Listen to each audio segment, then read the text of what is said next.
भूतिया झील की कहानी। Ghost story in Hindi. भूत की कहानी। बहुत समय पहले की बात है। एक छोटे से गांव में एक भूतिया झील थी। लोग कहते थे कि उस झील में रात को भूत दिखाई देते थे। किसी ने उन भूतों को देखा था और तो किसी ने उनकी आवाज सुनी थी। एक बच्चा था जिसका नाम सूरज था, जो उस गांव में रहता था। सूरज ने भी सुना था उस झील के बारे में और उसे भूतों से बहुत डर लगता था। पर एक दिन उसने अपने दोस्तों से बात की कि वो भी झील जाना चाहता है और उसे भूतों का रहस्य सुलझाना है। वो ये भी देखना चाहता है कि क्या सचमुच उस झील में भूत रहते हैं। सूरज के दोस्तों ने भी उसके साथ भूतिया झील जाने का फैसला किया। वे सब मिलकर भूतिया झील की ओर बढ़े। झील की तरफ बढ़ते समय सूरज ने विचार किया कि क्यों ना भूतों से बात की जाए। झील के किनारे पहुंचकर सूरज ने अपने दोस्तों से कहा, मुझे लगता है हमें इन भूतों से बात करनी चाहिए। सूरज के दोस्तों ने उसे रोका, नहीं राजू, ये खतरनाक हो सकता है। पर सूरज ने डर को पार करते हुए कहा, मुझे लगता है हमें उन्हें जानना चाहिए कि क्यों वे यहाँ पर रहते हैं। वे सभी लोग आगे बढ़े और झील की तरफ चले। वहाँ उन्होंने देखा कि वो बहुत से भूत घूम रहे हैं। सूरज ने भूतिया झील के किनारे खड़े भूतों से पूछा, आप यहाँ क्यों रहते हैं?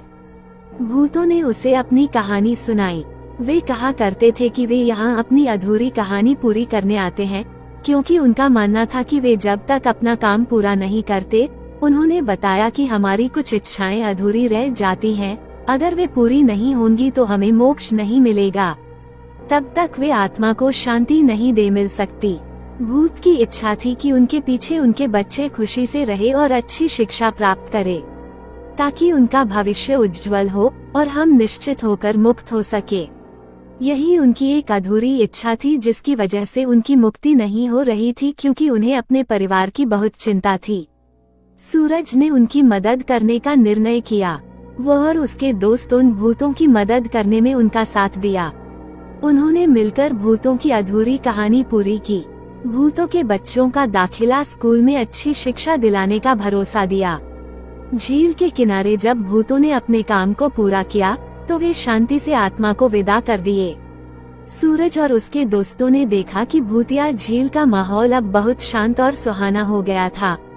उन्होंने समझा कि हर किसी का काम करना जरूरी होता है, चाहे वो भूत हो या मानव, हमें सबकी मदद करनी चाहिए।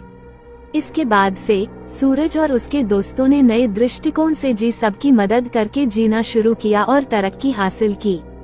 ये हमें सिखाता है कि हमें हमेशा एक स्थिति को समझने के लिए प्रयासरत रहना चाहिए और हमारे कर्मों में नैतिकता बनाए रखना चाहिए। भूतों की कहानी सुनकर सूरज ने उन्हें समझा और उनकी समस्या में सहानुभूति दिखाई। ये हमें याद दिलाता है कि हमें दूसरों के दुखों को समझने और मदद करने के लिए सहानुभूति और समझदारी दिखानी चाहिए।